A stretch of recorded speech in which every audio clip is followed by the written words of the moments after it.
Assalamu alaikum dear students, I am Mohammad Ibrahim on a platform of Dimensional Physics. Students, आज हम discuss करेंगे chapter number 19 dawn of modern physics का एक interesting topic Compton effect.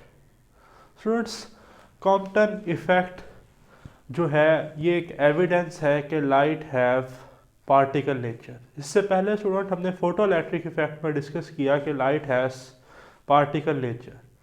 Student, 1923 में एक physicist था Arthur Holi Compton, ठीक है, जिसने ये स्टडीड किया कि एक्सरे जो है ये लूजली बॉन्डेड इलेक्ट्रॉन के साथ जब स्ट्राइक करती हैं तो ये कुछ मोमेंटम जो है वो इलेक्ट्रॉन को ट्रांसफ़र करती हैं। ठीक, इसने स्कैटरिंग ऑब्जर्व की एक्सरे की विद इलेक्ट्रॉन। बट जो क्लासिकल फिजिक्स थी, वेव थ्योरी थी, वेव थ्योरी का ये कहना था कि जो इलेक्ट्रॉन है, ठीक है जी, जब कोई फोटॉन उसके करीब आता है या वेव्स उसके करीब आती हैं तो इलेक्ट्रॉन अपनी जगह से नहीं हिलता, इलेक्ट्रॉन स्टेशनरी रहता है, साकिन रहता है।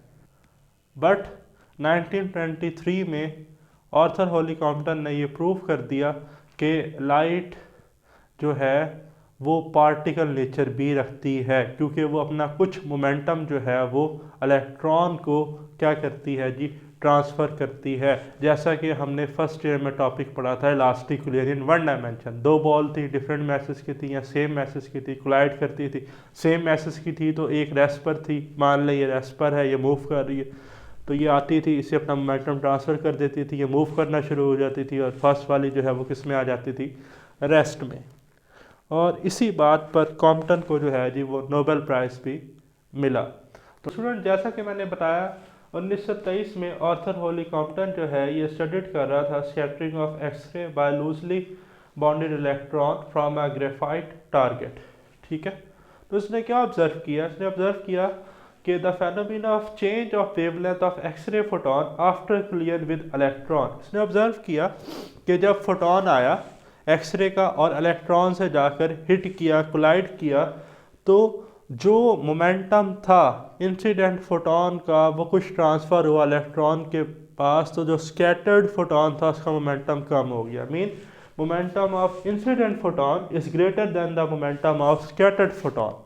तो हमने फोटो इलेक्ट्रिक इफेक्ट से पहले और फोटो इलेक्ट्रिक इफेक्ट में भी ये पढ़ा कि प्लैंक्स की जो इक्वेशन थी P is equal to SC over lambda, तो इसके मुताबिक अगर मोमेंटम कम हो रहा है तो वेवलेंथ ज़्यादा होगी।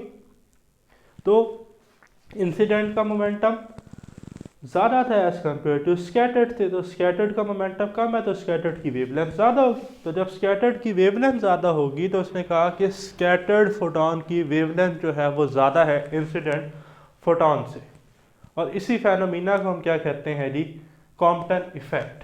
तो स्टूडेंट, डायग्राम से देखते हैं जी, ये एक इंसिडेंट फोटोन है, ठीक, जिसका जो मोमेंटम है p i is equal to h over lambda i. Lambda is the wavelength of incident photon, और ये वो इलेक्ट्रॉन है, फ्री इलेक्ट्रॉन, लूजली बॉन्डेड, ठीक है जी। बिफोर कोलिजन ये सिनेरियो है हमारे पास, बट आफ्टर कोलिजन जैसा कि हमने पढ़ा कि स्कैटर्ड की वेवलेंथ जो है वो ज़्यादा होगी इंसिडेंट फोटोन की वेवलेंथ से।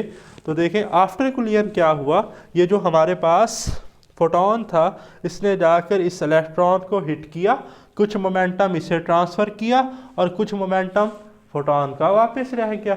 तो ये मोमेंटम तो कम है as compare to incident momentum से, तो इसकी वेवलेंथ जो है, अगर ये मोमेंटम कम है तो इसकी वेवलेंथ जो है वो इंसिडेंट फोटोन की वेवलेंथ से ज़्यादा होगी। तो इसलिए हम कहते हैं lambda is greater than lambda incident, ठीक है। और जो ये फोटोन है स्कैटर्ड फोटोन, ये क्या एंगल बना रहा है, थीटा, जबकि जो इलेक्ट्रॉन है वो कितना एंगल बना रहा है, फाई। ठीक हो गया जी। तो जो कॉम्पटन शिफ्ट है ये क्या होती है स्टूडेंट, देखिए अभी हमने कहा कि स्कैटर्ड फोटोन की वेवलेंथ ज़्यादा है इंसिडेंट फोटोन की, तो जो डिफरेंस है, difference between the wavelength of scattered photon and the incident photon is called Compton shift. Lambda s minus lambda I is equal to delta lambda. So delta lambda is equal to h over m naught c 1 minus cos theta. ठीक है जी, इसे हम कहते हैं Compton shift, Compton shift फार्मूला। तो student याद रखिएगा, at theta is equal to 90 degree अब थीटा 90 है तो इधर पुट कर देंगे cos 90। cos 90 पर क्या होता है 0, तो ये वाला फैक्टर क्या हो जाएगा 0, तो अभी 0 होगा तो इधर आ जाएगा h/m0c। तो 90 पर स्टूडेंट जो कॉम्पटन शिफ्ट की वैल्यू है वो बराबर होती है h/m0c के, और इसे हम कहते हैं कॉम्पटन वेवलेंथ। क्या कहते हैं जी? Compton wavelength. ठीक है, और कॉम्पटन वेवलेंथ का जो यूनिट है वो क्या होता है मीटर, तो इसकी डायमेंशन क्या है m0L/t0 स्क्वायर ब्रैकेट पे। तो student at theta is equal to 0 degree delta lambda is equal to h/m0c 1 minus cos 0, और cos 0 पर क्या आता है स्टूडेंट 1, तो इधर मैं पुट कर दूंगा 1 माइनस 1 cos 0, क्योंकि क्या होता है 1, तो 1 माइनस 1 आपस में क्या हो जाएंगे कैंसर, तो डेल्टा लैम्डा जो है वो क्या आ जाएगी 0। तो मिनिमम जो है हमारे पास कॉम्पटन शिफ्ट वो किस एंगल पर होती है 0 डिग्री पर, जबकि student at theta is equal to 180 degree, जब हमारे पास थीटा कितना हो जी 180 डिग्री, तो student delta lambda is equal to h/m0c। ठीक है जी, और cos 180 पर क्या होता है -1, तो इस फार्मूले में ज़रा देखें 1 माइनस ये फार्मूले का माइनस और एक आ जाएगा -1, तो ये आ गया माइनस ब्रैकेट -1, तो माइनस माइनस प्लस 1 + 1 2, तो बन गया 2h/m0c। तो ये वो मैक्सिमम वैल्यू है हमारे पास कॉम्पटन शिफ्ट की जो कि 180 पर आती है, अक्सर पेपर में MCQs आता है। ठीक है, तो for rest mass of electron, student अगर इलेक्ट्रॉन रेस्ट में है तो कॉम्पटन शिफ्ट जो है उसकी वेवलेंथ कितनी होगी, तो देखिए h/m0c है, h प्लैंक्स कांस्टेंट है 6.63 multiply by 10⁻34 जॉल second. m0 is the rest mass of electron 9.1 multiplied by 10⁻31 kg, and c is the speed of light 3 multiplied by 10⁸8 metre पर सेकंड। तो जैसा कि तमाम वैल्यूज़ को पुट किया गया, सॉल्व करेंगे तो आंसर आ जाएगा 2.43 multiplied by 10⁻12 मीटर।